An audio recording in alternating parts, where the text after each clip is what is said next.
Hello guys, my name is Ram and today I will start second lecture of chapter number 4. Chapter fourth में हमने start किया था defects. Chapter fourth जो हमारा है defects and their root causes. ठीक है, तो उसमें हमने पढ़ लिया था बिल्डिंग इन डिफेक्ट्स. डिफेक्ट्स में बिल्डिंग जो आते हैं, ठीक है, और list of defects in building, इसको देख लिया था. उसके बाद में classification of building, classification of defect का क्लासिफिकेशन देख लिया था, जो कि एलिमेंटल होता है और एक होता है कैरेक्टरिस्टिक्स परफॉर्मेंस अप्रोच. ठीक है, एलिमेंटल था जो कि किसी एक मेंबर में आ रहा है और कि सिर्फ उसी को ही डिफाइन कर रहा है, उसी को ही डिफेक्ट को रिप्रेजेंट कर रहा है. तो क्या होता था, एलिमेंटल अप्रोच. दूसरा था कैरेक्टरिस्टिक्स अप्रोच.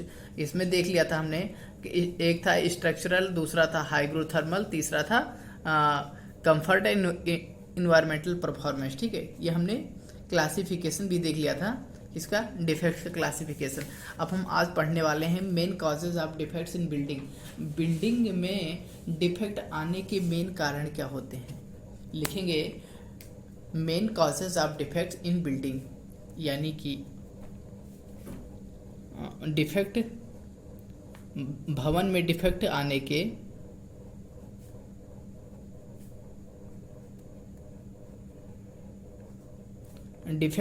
के मुख्य कारण. आज इसके बारे में हम पढ़ने वाले हैं. ठीक है, इसमें हम देखेंगे कि 3 मेन कारण होते हैं. पहला चीज होता है वाटर या डैम्पनेस. हो सकता है पानी की वजह से, यानी या सीलन आ गया हो. सेकेंड रीजन है मूवमेंट. किसी भी, यानी बिल्डिंग के किसी भी पार्ट का मूवमेंट होना, उसके कुछ भी कारण हो सकते हैं. ठीक है, उसको अभी आगे बढ़ेंगे. अभी हम देख रहे हैं डिफेक्ट्स इन बिल्डिंग. बिल्डिंग में मेन कारण क्या है डिफेक्ट्स आने के. तो फर्स्ट चीज मैंने बताया अभी, फर्स्ट कारण है वाटर या डैम्पनेस, यानी कि पानी या सीलन की वजह से. वाटर या डैम्पनेस लिखेंगे सीलन की वजह से. ठीक है, पहला कारण हो गया. सेकंड कारण है मूवमेंट. किसी भी स्ट्रक्चर के, यानी मेंबर का, फिर क्या कहते हैं, हाँ, कोई भी स्ट्रक्चर है या कोई बिल्डिंग है, उसके किसी भी मेंबर का मूवमेंट होना. ठीक है. थर्ड हो सकता है हमारा इन्वायरमेंटल. तीसरा हो सकता है इन्वायरमेंटल फैक्टर. Environmental factor. तीसरा कारण हो सकता है हमारा पर्यावरण का. ठीक है, तीनों के बारे में एक एक करके देखेंगे. ये तीनों मेन कारण हैं. इसके सोर्स क्या होते हैं उसके बारे में देखेंगे. वाटर डैम्पनेस होता क्या है, इसको डिफाइन करेंगे. ठीक है, तो फर्स्ट हम देखेंगे, फर्स्ट कारण देखेंगे. क्या है पहला, डैम्पनेस यानी सीलन. डैम्पनेस या वाटर यानी पानी या सीलन की वजह से. ठीक है, पहला कारण है बिल्डिंग में किसी डिफेक्ट आने का मेन कारण है. पहला चीज हो गया डैम्पनेस यानी सीलन. डैम्पनेस मीन्स पानी की वजह से किसी भी स्ट्रक्चर में कोई किसी भी प्रकार का डिफेक्ट आना क्या होता है, डैम्पनेस इफेक्ट होता है. ठीक है, कोई भी या पानी या सीलन की वजह से, लिखेंगे पानी या सीलन की वजह से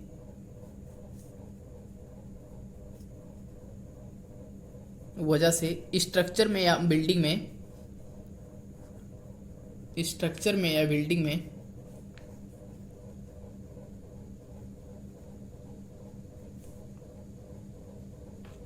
डिफेक्ट आना. ठीक है, ये पहला कारण हो गया. इसके देखेंगे सोर्स क्या क्या हो सकते हैं, यानी पानी कहाँ कहाँ से आ सकता है.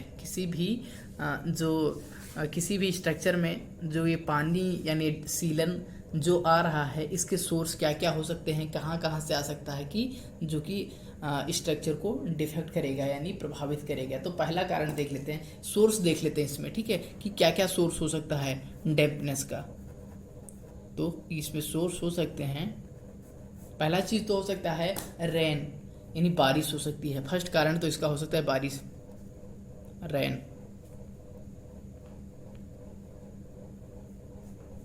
पहला चीज हो सकता है बारिश, यानी अगर बारिश हुई और हो सकता है कि मान लीजिए कि छत पे या रोड, जो ये बिल्डिंग है उसके जस्ट बगल में जो ड्रेनेज प्रोवाइड किया गया है वहाँ पर पानी जमा रह गया, या छत पर पानी जमा रह गया, या कोई ऐसा पार्ट है बिल्डिंग का कि जहाँ पर पानी जमा रह गया, तो उससे क्या होगा, बिल्डिंग के अंदर सीलन आ जाएगा, और सीलन की वजह से जो डिफेक्ट आएगा वो हो जाएगा डैम्पनेस डिफेक्ट। ठीक है, यानी पहला कारण, मेन कारण है। इसका सोर्स बता दिया, पहला क्या हो सकता है, रेन हो सकता है, बारिश हो सकता है। दूसरा चीज क्या हो सकता है, ग्राउंड वाटर हो सकता है, जो ग्राउंड वाटर, भूमि जल।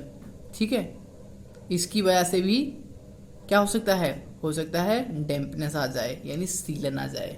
ठीक है, यानी समटाइम्स देखते होंगे घरों में कि नीचे से, यानी भूमि जहाँ पर सीलन आ गया होता है घर में, उसके नीचे से यानी ग्राउंड से पानी वो सूख के ऊपर आ गया होता है। ठीक है, रिस करके ऊपर आ जाता है, तो वो होता है क्या, ग्राउंड वाटर।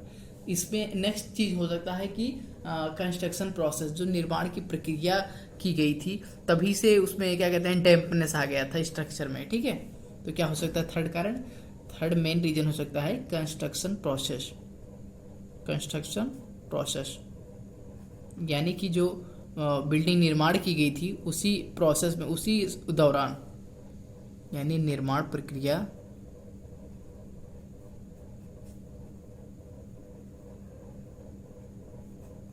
इससे यही मतलब निर्माण प्रोसेस, जो कंस्ट्रक्शन प्रोसेस के टाइम ही क्या हो गया था, स्ट्रक्चर में डैम्पनेस आ गया था, यानी सीलन आ गया था। ठीक है, ये भी एक रीजन हो सकता है। अगला सोर्स क्या हो सकता है हमारा, एटमॉस्फेरिक हो सकता है या फॉल्टी सर्विसेज हो सकता है। क्या हो सकता है, एटमॉस्फेरिक हो सकता है, वायुमंडलीय इफेक्ट, फैक्टर, एटमॉस्फेरिक इफेक्ट। ठीक है, यानी वायुमंडलीय प्रभाव।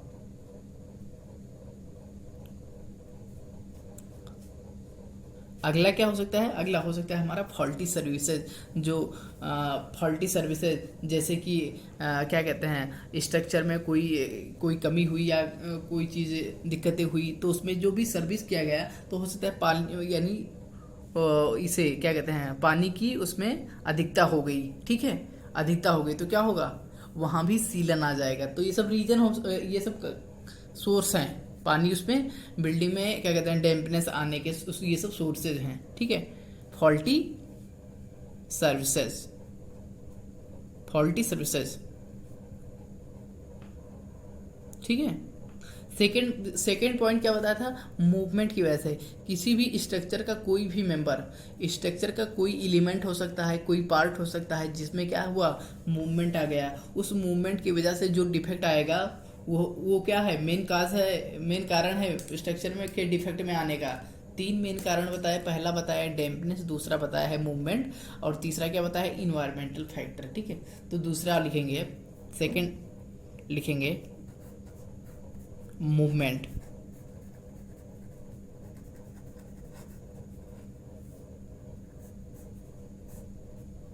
इसमें लिखेंगे जैसे कि क्या, इसमें भी क्या बताया, जैसे कि कोई भी किसी स्ट्रक्चर में, किसी कोई बिल्डिंग में, ठीक है, क्या हुआ, भवन के कोई भी पार्ट या कोई मेंबर, उसका कोई एलिमेंट, कुछ भी कह सकते हैं, में अगर कोई मूवमेंट हो रहा है, रीजन होगा समथिंग। ठीक है, तो वो किसी भी रीजन के कारण अगर मूवमेंट हो रहा है किसी बिल्डिंग के किसी भी एलिमेंट में, तो उसे क्या कहेंगे, वो एक कारण होगा डिफेक्ट का। ठीक है, तो लिखेंगे, इसमें लिखना हो तो किसी भवन या किसी स्ट्रक्चर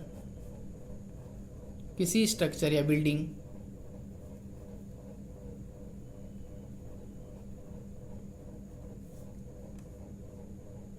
के पार्ट्स, किसी बिल्डिंग्स के पार्ट्स में मूवमेंट आना,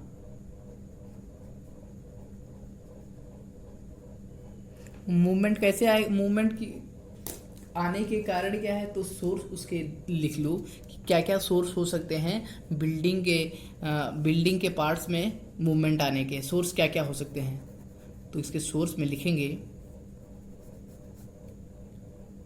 हो सकता है जो लोड अप्लाई करी गई है उसकी वजह से मूवमेंट आ गया, यानी खिसक गया या हिलने डुलने लगा, ठीक है। हो सकता है इंटरनल या एक्सटर्नल जो लोड अप्लाई किया गया, उस पर अप्लाई किया गया लोड, उसकी वजह से हो सकता है। टेम्परेचर चेंजेस की वजह से हो सकता है, टेम्परेचर की वजह से हो सकता है स्वेलिंग हुई, श्रिंकेज हो गई हो, तो उससे क्या हो गया हो, उसमें मूवमेंट आने हो, यानी हिलने डुलने लगा हो, ठीक है। हो सकता है मॉइस्चर चेंजेस की वजह से, हो सकता है मॉइस्चर चेंज की वजह से हुआ हो, ठीक है। और इसके कारण और भी हो सकते हैं, फिजिकल हो सकते हैं चेंजेज या केमिकल चेंजेज हो सकते हैं। तो लिख लेंगे इसमें पहला होगा, इसमें पहला क्या बताया था, हाँ, इंटरनल या एक्सटर्नल अप्लाइड लोड, जो भी अप्लाई किया गया है भार इंटरनली या एक्सटर्नली, लिखेंगे इंटरनली या एक्सटर्नली।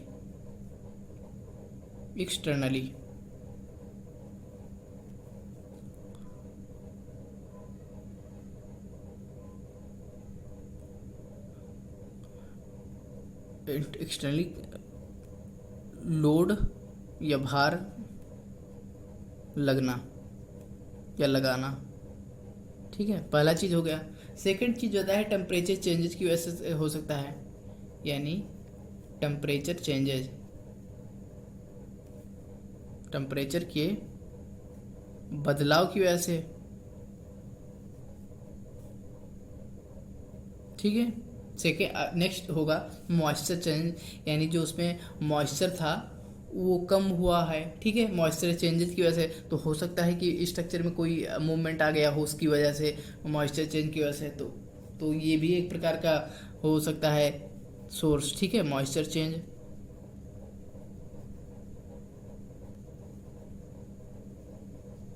नेक्स्ट हो सकता है फिजिकल चेंज या केमिकल चेंजेस,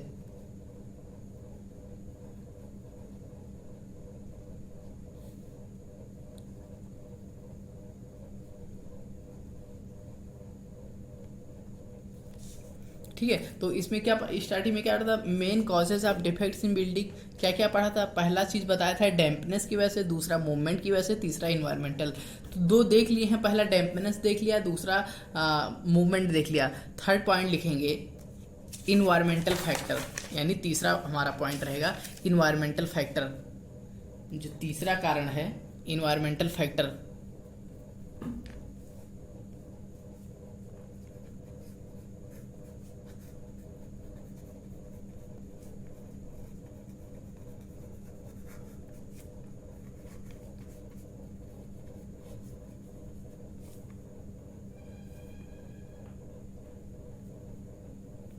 पर्यावरणीय कारक,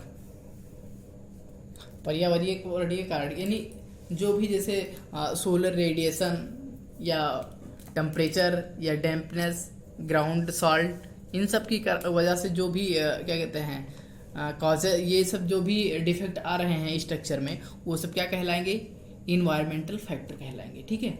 इन्वायरमेंटल फैक्टर की वजह से, इस फैक्टर की इसके सोर्स होंगे, ठीक है। इसके सोर्स देख लेते हैं या लिख लें, जिस डिफेक्ट में या जो डिफेक्ट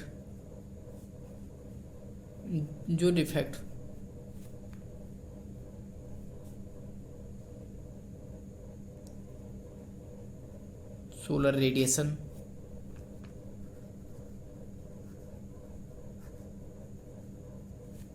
या किसी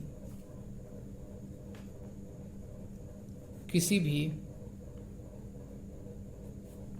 पर्यावरणीय कारक,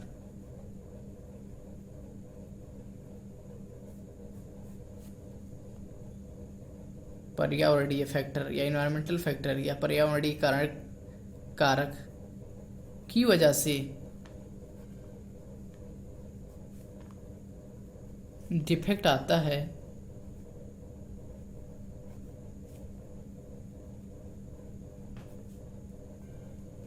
ठीक है। वो क्या होता है, रीजन क्या होता है, इन्वायरमेंटल फैक्टर होता है। इसके सोर्स देख लेते हैं, इसके स्रोत क्या क्या हो सकते हैं। Source of environmental factor, defect of environmental factor, ठीक है। इसमें सोर्स क्या क्या हो सकता है सोलर रेडिएशन की वजह से, सोलर रेडिएशन की वजह से, यानी सूर्य का प्रकाश डायरेक्ट क्या है किसी भी स्ट्रक्चर पर पड़ रहा है, अगर उसकी वजह से क्या हो रहा है, किसी भी स्ट्रक्चर में या किसी बिल्डिंग में डिफेक्ट्स आ रहे हैं, यानी दोष आ रहे हैं, कुछ गड़बड़ी हो रही है, तो क्या कहेंगे उसे, सोलर रेडिएशन की वजह से डिफेक्ट आ रहा है। ठीक है। दूसरा चीज हो सकता है एयर पॉल्यूटेंट, यानी वायु प्रदूषण की वजह से, सोलर रेडिएशन की वजह से। थर्ड क्या हो सकता है, टेम्परेचर की वजह से। ठीक है, तापमान की वजह से। अगर कोई स्ट्रक्चर टेम्परेचर की वजह से डिफेक्ट हो रहा है उसमें, तो क्या हो जाएगा, ये इन्वायरमेंटल फैक्टर, ये एक वातावरणीय या पर्यावरणीय प्रभाव है। पर्यावरण टेम्परेचर यानी तापमान। नेक्स्ट होगा हमारा नेक्स्ट पॉइंट, नेक्स्ट सोर्स क्या हो सकता है, डैम्पनेस। ये भी एक प्रकार का इन्वायरमेंटल फैक्टर है। डैम्पनेस मीन्स सीलन। ठीक है, सीलन। नेक्स्ट पॉइंट होगा हमारा ground salt.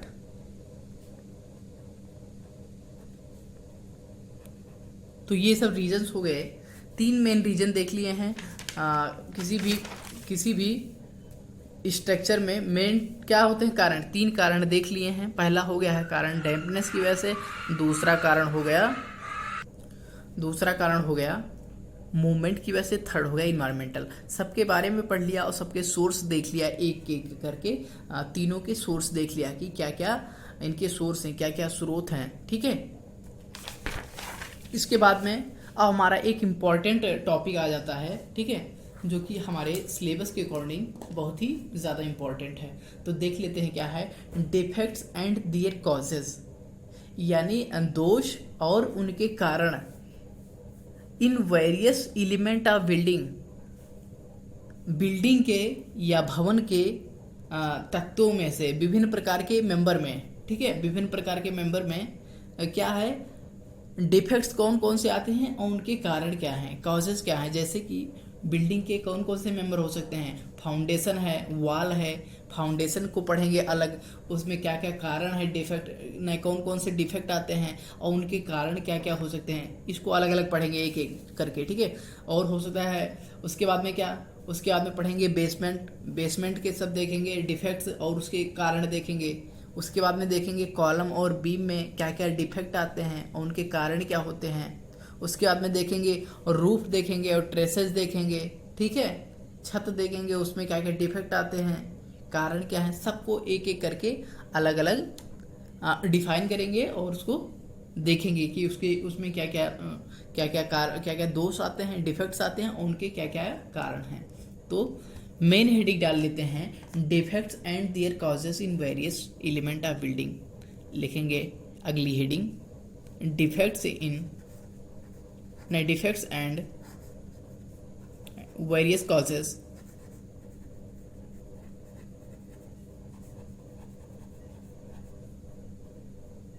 Defects and their causes, दोष और उनके कारण, in various elements of building, various elements of building.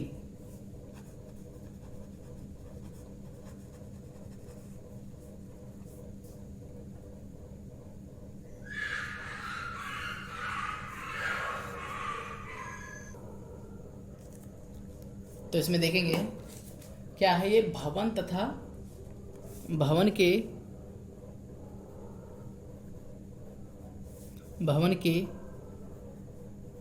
विभिन्न मेंबर,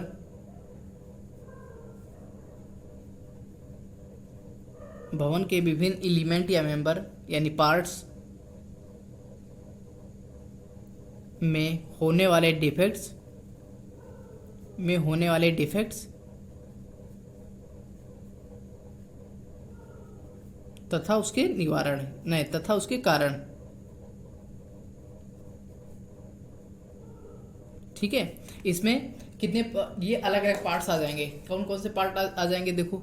बिल्डिंग के कितने एलिमेंट्स होंगे, अलग अलग होंगे। जैसे मान लेते हैं हम पहला क्या, फाउंडेशन के बारे में पढ़ेंगे, फाउंडेशन के बारे में पढ़ेंगे। दूसरा क्या है, नेक्स्ट होगा हमारा बेसमेंट।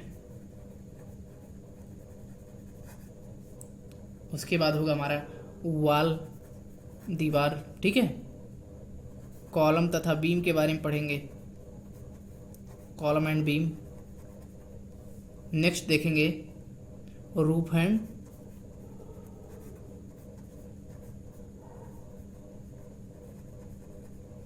And terraces. नेक्स्ट देखेंगे जॉइनरी। अगला रहेगा हमारा डेकोरेटिव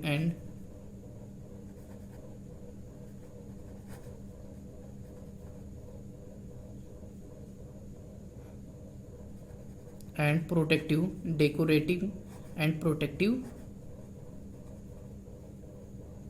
फिनिशेस, ठीक है। नेक्स्ट होगा हमारा